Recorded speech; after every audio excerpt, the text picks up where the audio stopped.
So good morning guys. तो चलिए start करते हैं आज के यानी कि 22 जुलाई के इंपॉर्टेंट करंट अफेयर्स को। देखिए हमारा पहला प्रश्न क्या है और बड़ा इंपॉर्टेंट प्रश्न है। जुलाई 2022 में देश के नए राष्ट्रपति कौन बने? तो आंसर होगा द्रौपदी मुर्मू। तो अभी 64 साल 64 ईयर की उम्र में द्रौपदी मुर्मू ये देश की पहली आदिवासी महिला राष्ट्रपति निर्वाचित हुई है।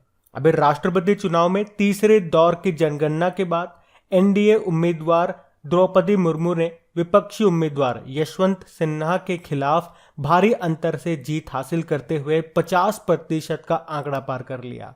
अभी 3,219 मतों में से द्रौपदी मुर्मू को 2,161 वोट मिले, जबकि सिन्हा को 1,058। तो अब याद रखना, द्रौपदी मुर्मू ये भारत के 15वें नंबर की राष्ट्रपति के रूप में पदभार ग्रहण करेंगी। वे राष्ट्रपति बनने वाली पहली आदिवासी और दूसरी महिला होंगी। अब दूसरी महिला मैंने आपको बोला है, तब आपके माइंड में आएगा कि पहली महिला राष्ट्रपति कौन थी? प्रतिभा पाटिल रह चुकी है। बाकी द्रौपदी मुर्मू के बारे में अगर आपको जानना है तो कल मैंने इसके ऊपर एक ऑडियो अपलोड किया था। एक छोटा सा ऑडियो है, उसमें आपको सारी महत्वपूर्ण जानकारी मिल जाएगी। और हाँ, इस तरह से जो भी इंपॉर्टेंट टॉपिक्स होते हैं उनका मैं एक शॉर्ट ऑडियो बना करके, मुश्किल से वो 1 या 2 मिनट का ऑडियो होता है, तो वो बना करके अपलोड कर देता हूं, तो आप उन्हें जरूर सुना करें। ये ऑडियोज बिल्कुल नए अपडेटेड करंट अफेयर्स के इंपॉर्टेंट टॉपिक्स पे होते हैं, जो सबसे पहले आपको यहीं पे मिलेंगे। ऑडियोज के लिंक आपको नीचे डिस्क्रिप्शन में मिल जाएंगे, ऑडियो के नाम से ही होगा।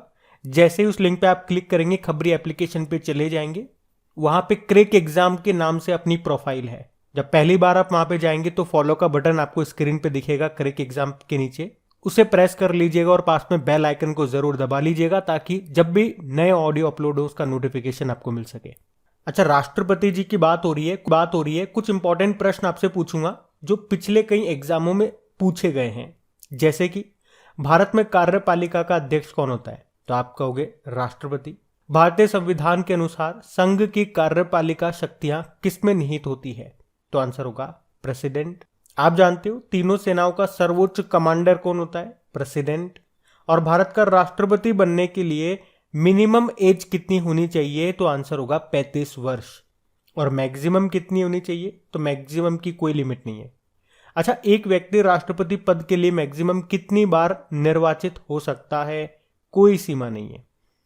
चलो बताओ, भारत के राष्ट्रपति राज्यसभा में कितने सदस्य मनोनीत कर सकते हैं? 12। किसी राज्य में राष्ट्रपति शासन कितने समय के लिए रह सकता है? 3 साल के लिए। अच्छा, पहली बार राष्ट्रपति शासन कब लागू हुआ? 20 जुलाई 1951। और अगर आपसे पूछा जाए कि भारत के राष्ट्रपति को पद व गोपनीयता की शपथ कौन दिलाता है? भारत के मुख्य न्यायाधीश, चीफ जस्टिस ऑफ इंडिया। और राष्ट्रपति अपना त्याग पत्र किसे सौंपते हैं? उपराष्ट्रपति को। तो ये भी ध्यान रखना। बढ़ते आगे। फिर बताओ, जुलाई 2022 में जारी नीति आयोग के नवाचार सूचकांक में कौन सा राज्य टॉप पर रहा? तो आंसर होगा कर्नाटक। तो अभी नीति आयोग ने इंडिया इनोवेशन इंडेक्स 2021 को जारी किया है। याद रखना, ये इस इंडेक्स का तीसरा संस्करण है। ये सूचकांक यानी कि इंडेक्स भारत में सभी राज्यों और केंद्र शासित प्रदेशों के नवाचार प्रदर्शन का मूल्यांकन करता है। नवाचार मतलब इनोवेशन। तो इसे 3 कैटेगरी में बांटा गया है। मेजर स्टेट्स की कैटेगरी में तो कर्नाटक टॉप पर है। फर्स्ट पे कर्नाटक, सेकंड पे तेलंगाना और तीसरे पे हरियाणा है। इसमें कर्नाटक लगातार तीसरे साल टॉप पर रहा। दूसरा है उत्तर पूर्वी और पहाड़ी राज्य यानी कि north east and hill states की कैटेगरी में मणिपुर टॉप पर है। और तीसरी कैटेगरी आपकी केंद्र शासित प्रदेश और शहरी राज्यों की यानी कि union territories and city states की, और इसमें चंडीगढ़ टॉप पर है। आपको बता दूं, हमने कहा जैसा कि ये सूचकांक का तीसरा संस्करण है, तो पहला जो संस्करण है वो अक्टूबर 2019 में आया था, दूसरा जनवरी 2021 में आया था, और अभी ये जुलाई 2022 में आया इसका तीसरा संस्करण। तो इसका आंसर हो गया कर्नाटक। बाकी नीति आयोग की बात है। देखो, नीति आयोग को योजना आयोग की जगह पे लाया गया था सन 2015 में, यानी कि इसकी स्थापना होती है, आप कहोगे 1 जनवरी 2015 को। फुल फॉर्म क्या होती है? National institute for transforming India. अध्यक्ष इसके भारत के प्रधानमंत्री होते हैं, जो वर्तमान में नरेंद्र मोदी हैं। इसके उपाध्यक्ष और इसके सीईओ का नाम इंपॉर्टेंट है क्योंकि अभी ये नए बने हैं। उपाध्यक्ष कौन बने हैं? डॉक्टर सुमन के बेरी। अगर पूछ ले कि इसके पहले उपाध्यक्ष कौन थे, तो आंसर होगा अरविंद पनगड़िया। वर्तमान में नए सीईओ बन गए क्या नाम है? परमेश्वरन अय्यर। और इसके पहले सीईओ कौन थे? सिंधु खुल्लर थे। आपको याद होगा अभी नीति आयोग ने राज्य ऊर्जा और जलवायु सूचकांक जारी किया था। उसमें बड़े राज्यों में टॉप पे था गुजरात, छोटे राज्यों में टॉप पे गोवा था और यूनियन टेरिटरीज में चंडीगढ़ टॉप पे था। अभी नीति आयोग ने एक्सपोर्ट प्रिपेयर्डनेस इंडेक्स 2021 निर्यात तैयारी सूचकांक 2021 को भी जारी किया था, उसमें भी टॉप पे था गुजरात। तो ये सब याद रखना। बढ़ते आगे।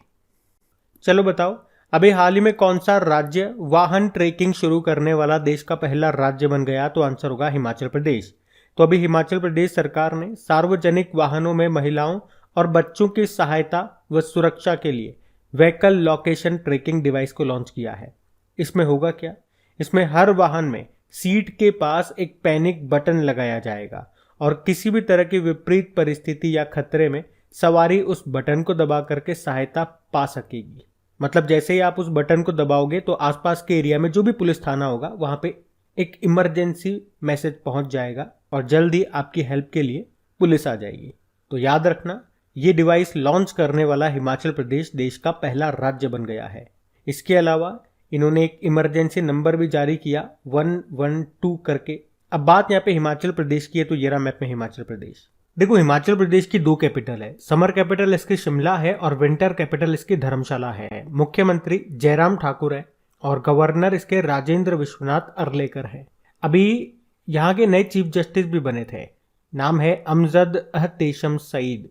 इसके अलावा याद रखना, भारत का पहला एलपीजी युक्त धुआं मुक्त राज्य कौन सा है? तो आंसर होगा हिमाचल प्रदेश। अभी हिमाचल प्रदेश ने नारी को नमन योजना शुरू की थी। इसमें क्या होगा? राज्य की जो महिलाएं हैं उनको सरकारी बसों में जो किराया होता है उसमें 50% की छूट मिलेगी।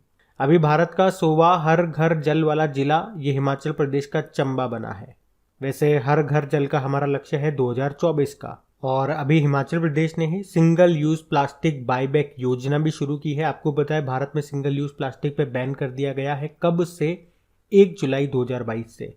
और याद रखना, अगर आपसे पूछे कि ड्रोन नीति को मंजूरी देने वाला पहला राज्य कौन सा बना, तो आंसर होगा हिमाचल प्रदेश। तो ये सारे पॉइंट्स ध्यान रखना। बढ़ते आगे।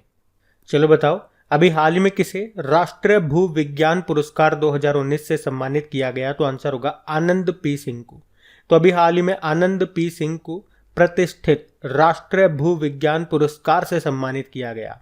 ये जो पुरस्कार है ये केंद्रीय खान मंत्रालय के द्वारा दिया जाता है और ये पुरस्कार टेरेस्ट्रियल ग्रेविटी डेटा का उपयोग करके दक्षिण भारतीय शील्ड, डेक्कन ज्वालामुखी प्रांत और राजमहल ट्रैप क्षेत्रों के टेक्टोनिक्स को समझने में उल्लेखनीय योगदान देने के लिए दिया गया है।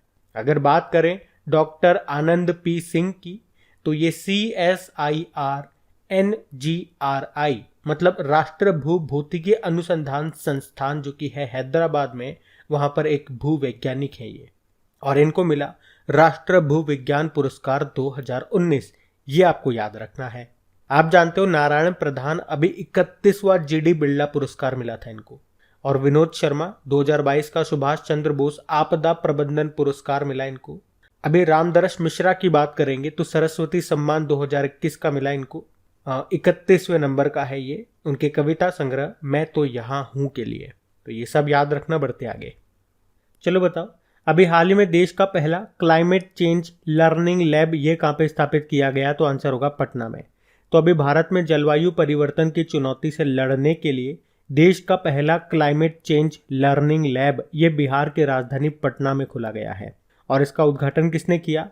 बिहार के वन, पर्यावरण व क्लाइमेट चेंज मंत्री हैं नीरज कुमार सिंह ने। कहाँ पे? पटना चिड़ियाघर में। तो ये लेबोरेटरी जलवायु परिवर्तन के विभिन्न पहलुओं पर आम जनता को और विशेष रूप से स्कूली बच्चों को जागरूक करेगी। वैसे मैं आपको बता दूं कि जलवायु परिवर्तन की समस्या को लेकर वर्ष 2015 में पेरिस समझौता परियोजना के तहत देश के 4 राज्यों हरियाणा, गुजरात, केरल और बिहार में जलवायु परिवर्तन प्रयोगशाला की स्थापना की जानी थी, लेकिन सबसे पहले ये लैब बिहार के पटना में खुला है। और इस क्लाइमेट चेंज लर्निंग लेबोरेटरी को यूरोपियन यूनियन और जर्मनी की एक संस्था है GIZ, इसके द्वारा स्थापित किया गया है। तो प्रश्न क्या है, फिर से देखो, देश का पहला क्लाइमेट चेंज लर्निंग लैब ये कहाँ पे स्थापित किया गया? तो आपका आंसर होगा पटना में। यह आपको याद रखना है। आपको याद होगा इसी साल नीति आयोग ने state energy and climate index, राज्य ऊर्जा व जलवायु सूचकांक जारी किया। उसमें बड़े राज्यों में गुजरात टॉप पे था, छोटे में गोवा टॉप पे था और यूनियन टेरिटरीज में चंडीगढ़ टॉप पे था। वैसे स्टार्टिंग वाले प्रश्न में भी मैं आपको ये बता चुका हूँ, लेकिन आपको एक और पॉइंट बताता हूँ। अभी global environment and climate action citizen award 2021 ये किसे मिला? विरल देसाई को। ये गुजरात के ग्रीन मैन के नाम से मशहूर हैं, सूरत के उद्योगपति हैं विरल देसाई। और बताओ, जलवायु परिवर्तन प्रदर्शन सूचकांक क्लाइमेट चेंज परफॉर्मेंस इंडेक्स 2022 ये आया था, इसको जारी किया जर्मन वॉच ने। इसमें भारत 10वें स्थान पे था। इसमें पहले पे, दूसरे पे और तीसरे पे कोई भी देश नहीं है, चौथे पे डेनमार्क था। तो ये आप ध्यान रखना। बढ़ते आगे। चलो बताओ, अभी हाल ही में किसे अंतरराष्ट्रीय टेनिस हॉल ऑफ फेम में शामिल किया गया? तो आंसर होगा लेटन हैविट को। तो 2 बार के ग्रैंड स्लैम चैंपियन और दुनिया के पूर्व नंबर 1 खिलाड़ी लेटन हैविट को अंतरराष्ट्रीय हॉल ऑफ फेम में शामिल किया गया। ये ऑस्ट्रेलिया के खिलाड़ी थे। देखो, एक्चुअली में लेटन हैविट को 2021 में हॉल ऑफ फेम में शामिल किया गया था, लेकिन तब कोविड-19 के कारण प्रोग्राम नहीं हो पाया। और अभी मैं आपको बता दूं, 2022 में किसी को भी हॉल ऑफ फेम में शामिल नहीं किया गया। इसीलिए कार्यक्रम में अकेले इन्हीं को ये सम्मान दिया गया। तो हॉल ऑफ फेम में जगह बनाने वाले वे ऑस्ट्रेलिया के 34वें खिलाड़ी हैं। अच्छा, टेनिस से कुछ इंपॉर्टेंट क्वेश्चन मैं आप लोगों से पूछता हूँ। देखो, सबसे पहले तो हम ग्रैंड स्लैम की बात करते हैं। साल में 4 ग्रैंड स्लैम होते हैं, Australian open, French open, Wimbledon open और यूएस ओपन। तो इस साल ये 3 हो चुके हैं। तो तीनों के नाम आपको याद रखना है, मतलब इसमें किसने मेंस प्लेयर और वुमेन्स प्लेयर का खिताब जीता। तो देखो, ऑस्ट्रेलियन ओपन, इसमें मेन सिंगल का टाइटल जीता राफेल नडाल ने, ये स्पेन के प्लेयर है। वुमेन सिंगल का टाइटल जीता था एशले बार्टी ने, ये ऑस्ट्रेलिया की हैं, संन्यास ले चुकी है अभी ये। फिर हुआ था फ्रेंच ओपन, जिसको रोलैंड गैरोस भी कहते हैं। इसमें मेन सिंगल का टाइटल तो राफेल नडाल ने ही जीता है। राफेल नडाल को याद रखना किंग ऑफ क्ले कोर्ट भी कहा जाता है। और वुमेन सिंगल टाइटल जीता इगा स्विटेक ने, ये पोलैंड की है। अभी विंबलडन ओपन हुआ, इसमें मेन सिंगल टाइटल जीता नोवाक जोकोविच ने, ये सर्बिया के हैं। और वुमेन सिंगल टाइटल जीता है एलिना रिबाकिना ने, ये कजाकिस्तान की है। और कौन सा किस कोर्ट पे होता है ये भी ध्यान रख लो। ऑस्ट्रेलियन ओपन और सबसे लास्ट वाला यूएस ओपन ये हार्ड कोर्ट पे होता है। फ्रेंच ओपन होता है क्ले कोर्ट पे और विंबलडन ये ग्रास कोर्ट पे होता है। अच्छा, एक प्रश्न का उत्तर आप लोग देना, वर्ल्ड टेनिस डे ये कब मनाया जाता है? बढ़ते आगे। चलो बताओ, जुलाई 2022 में किस संस्थान ने सरदार पटेल उत्कृष्ट ICAR संस्थान पुरस्कार 2021 प्राप्त किया? तो आंसर होगा राष्ट्रीय कृषि अनुसंधान प्रबंधन अकादमी। तो अभी राष्ट्रीय कृषि अनुसंधान प्रबंधन अकादमी यानी कि national academy of agricultural research management ने सरदार पटेल उत्कृष्ट ICAR संस्थान पुरस्कार 2021 को प्राप्त किया। इसने अपने समग्र प्रदर्शन के लिए लार्ज इंस्टीट्यूट कैटेगरी में पुरस्कार जीता है। आपको बता दूं, national academy of agricultural research management, इसकी स्थापना 1976 में भारतीय कृषि अनुसंधान परिषद यानी कि Indian council of agricultural research के द्वारा भारत में कृषि अनुसंधान और शिक्षा प्रबंधन से संबंधित मुद्दों के समाधान के लिए की गई थी इसकी स्थापना। और अभी इसी को मिला है सरदार पटेल उत्कृष्ट ICAR संस्थान पुरस्कार 2021। तो ये याद रखना। बढ़ते आगे। चलो बताओ, जुलाई 2022 में किसे केरल के सर्वोच्च फिल्म पुरस्कार जेसी डैनियल अवार्ड से सम्मानित किया गया? तो आंसर होगा KP कुमारन को। तो मलयालम फिल्म निर्माता हैं KP कुमारन, जिनको केरल के सर्वोच्च फिल्म पुरस्कार जेसी डैनियल पुरस्कार से सम्मानित किया गया। उन्होंने मलयालम फिल्म उद्योग में उनके योगदान के लिए ये पुरस्कार जीता है। इसमें इन्हें 5 लाख रुपए का नगद पुरस्कार मिला, सर्टिफिकेट वगैरह तो मिले ही हैं। और KP कुमारन के बारे में बात करें, इन्होंने 1975 में अतिथि के साथ निर्देशन की शुरुआत की और 1989 में फिल्म रुग्मिनी के लिए मलयालम में सर्वश्रेष्ठ फीचर फिल्म का राष्ट्रीय पुरस्कार जीता था। आपको याद है, अभी मुंबई इंटरनेशनल फिल्म फेस्टिवल 2022 जो कि इसका 17th नंबर का एडिशन था, मुंबई में हुआ। उसमें फोकस कंट्री था बांग्लादेश। और इसमें अनुभवी डॉक्यूमेंट्री फिल्म निर्माता और लेखक संगीत नॉर्वेकर को doctor V Shantaram life time achievement award मिला था। अच्छा, लेखक का नाम सुना आपने ध्यान से? मैंने क्या बोला? संगीत नॉर्वेकर। और जैसे ही मैंने ये नाम बोला होगा, अगर डेली आप बिल्कुल ध्यान से हमारे करंट अफेयर्स का लेक्चर पढ़ते होंगे तो एक नाम आपके माइंड में क्लिक करा होगा, राहुल नॉर्वेकर। चलो अब ये प्रश्न मैं आपके ऊपर डालता हूं, आप बताओ राहुल नॉर्वेकर क्या खास बात है इनके नाम में कि इनका नाम मैं आपसे पूछ रहा हूं। बाकी देखो, अभी आईफा अवार्ड्स 2022 जो कि अबू धाबी में हुए थे, बेस्ट एक्टर रहे थे विक्की कौशल सरदार उद्धम मूवी के लिए, बेस्ट एक्ट्रेस थी कृति सेनन मिमी मूवी के लिए, और बेस्ट फिल्म थी शेरशाह, और बेस्ट डायरेक्टर रहे शेरशाह मूवी के डायरेक्टर विष्णुवर्धन। और ऑस्कर 2022 को भी ध्यान रखो, एग्जाम पॉइंट ऑफ व्यू से इंपॉर्टेंट है। कौन से नंबर के थे? 94 नंबर के। इसमें बेस्ट फिल्म है कोड़ा, बेस्ट एक्टर हैं विल स्मिथ किंग रिचर्ड नाम की मूवी के लिए, बेस्ट एक्ट्रेस हैं Jessica Chastain the eyes of Temi फे के लिए, बेस्ट डायरेक्टर हैं Jain campaign the power of dog नाम की मूवी के लिए। तो ये सब ध्यान रखना, आप पढ़ते आगे। चलो बताओ, अभी हाल ही में इटली के जो प्रधानमंत्री हैं उन्होंने अपने पद से इस्तीफा दे दिया, उनका नाम बताओ? मारियो द्रागी।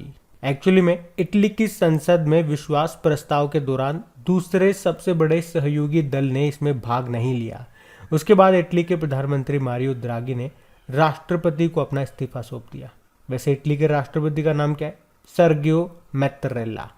आप जानते हो अभी इजराइल के नए प्रधानमंत्री कौन बन गए? Yair Lapid. ऑस्ट्रेलिया के कौन बने? Anthony Albanese. और फ्रांस की दूसरी महिला प्रधानमंत्री कौन बनी थी? Elizabeth born. अच्छा देखो, बात इटली की है तो ये रहा मैप में इटली। कैपिटल इसकी रोम है। यहीं पे फूड एग्रीकल्चर ऑर्गेनाइजेशन का, वर्ल्ड फूड प्रोग्राम का, इन सब का हेडक्वार्टर यहीं पर है। और ये रोम किस नदी के किनारे स्थित है? ये प्रश्न भी आता है एग्जाम में। टाइबर नदी के किनारे। करेंसी यूरो है। प्रेसिडेंट आपने का सर्जियो मैत्तरेला है। बढ़ते हैं आगे। अच्छा बताओ, अभी हाल ही में T20 इंटरनेशनल क्रिकेट में अपने करियर के पहले ओवर में हैट्रिक लेने वाले पहले क्रिकेटर कौन बन गए? Michael Bracewell. तो न्यूजीलैंड के माइकल ब्रेसवेल ये T20 इंटरनेशनल क्रिकेट में अपने करियर के पहले ओवर में हैट्रिक लेने वाले पहले क्रिकेटर बन गए हैं। उन्होंने आयरलैंड के खिलाफ ये कारनामा किया और वे पुरुष T20 इंटरनेशनल में हैट्रिक लेने वाले न्यूजीलैंड के तीसरे क्रिकेटर बन गए, ये भी ध्यान रखना। बाकी देखो, अगर मैं आपसे पूछूंगा ना कि क्या आप तमीम इकबाल को जानते हो, तो आप कहोगे हाँ, अभी कुछ दिन पहले तो हमने पढ़ा था इनके बारे में। T20 इंटरनेशनल में शतक लगाने वाले इकलौते बांग्लादेशी बल्लेबाज हैं ये तमीम इकबाल। लेकिन अभी T20 इंटरनेशनल से संन्यास ले लिया इन्होंने। और स्टुअर्ट ब्रॉड ये इंग्लैंड के प्लेयर हैं। अभी इन्हीं की वजह से तो टेस्ट मैच में एक ओवर में सर्वाधिक रन बनाने का विश्व रिकॉर्ड बनाया था हमारे जसप्रीत बुमराह ने। तो ये ध्यान रखना। बढ़ते हैं आगे। अच्छा बताओ, अभी हाल ही में टाटा प्रोजेक्ट्स ने किसे अपना नया प्रबंध निदेशक नियुक्त किया? तो आंसर होगा विनायक पई को। तो अभी टाटा प्रोजेक्ट्स लिमिटेड ने विनायक पई को अपना मैनेजिंग डायरेक्टर बनाया है। वे किनका स्थान लेंगे? विनायक देशपांडे का। आपको याद है भारत की जो नई संसद भवन है उसे कौन बना रहा है? टाटा प्रोजेक्ट। अभी रेल टेल के CMD कौन बने थे? संजय कुमार। भारतीय विश्वविद्यालयों के संघ का अध्यक्ष किसे बनाया गया? सुरंजन दास को। और साउथ सुडान में संयुक्त राष्ट्र मिशन में फोर्स कमांडर कौन बने? मोहन सुब्रमण्यम बने। अभी साउथ सुडान में संयुक्त राष्ट्र मिशन में फोर्स कमांडर बने कौन? मोहन सुब्रमण्यम। तो ये ध्यान रखना। बढ़ते आगे। चलो बताओ, जुलाई 2022 में ISSF शूटिंग विश्व कप 2022 में पदक तालिका में कौन सा देश टॉप पर रहा? तो आंसर होगा भारत। तो ISSF शूटिंग वर्ल्ड कप 2022 जो कि साउथ कोरिया के चांग वॉन में हुआ, इसमें भारत 5 गोल्ड, 6 सिल्वर और 4 ब्रॉन्ज सहित टोटल 15 मेडल के साथ पदक तालिका में टॉप पर रहा है। अच्छा बताओ, इंटरनेशनल शूटिंग स्पोर्ट्स फेडरेशन का हेडक्वार्टर कहां पर है? म्यूनिक जर्मनी में है। तो अब बात करेंगे कल के वीडियो में पूछे गए प्रश्न के उत्तर की। तो कल के वीडियो में आपसे क्या पूछा था कि भारत की पहली डिजिटल लोक अदालत ये कहाँ पे शुरू हुई? तो आंसर होगा राजस्थान में। और गाइज, अगर सेशन अच्छा लगे तो प्लीज़ वीडियोस को सपोर्ट ज़रूर किया कीजिए। कम से कम इसे एक लाइक ज़रूर कीजिए और अपने एक ग्रुप में, जो भी आपका स्टडी ग्रुप होता है, तो वहाँ पे प्लीज़ एक बार वीडियो के लिंक को शेयर ज़रूर कीजिएगा। देखिए, आप लोगों की अच्छे से प्रैक्टिस हो सके इसके लिए मैंने इसका क्विज बना करके अपलोड कर दिया गया है। वहाँ जाकर के अच्छे से टेस्ट लगाइए और एनालिसिस कीजिए अपनी तैयारी का कि कैसे आपकी तैयारी चल रही है, कितनी चीज़ें आपको याद है। PDF भी आपको वहाँ मिल जाएगी, लिंक क्विज का आपको डिस्क्रिप्शन बॉक्स में मिल जाएगा क्रैक एग्जाम एप्लीकेशन के नाम से। अब ये रहा आज का आपका होमवर्क प्रश्न।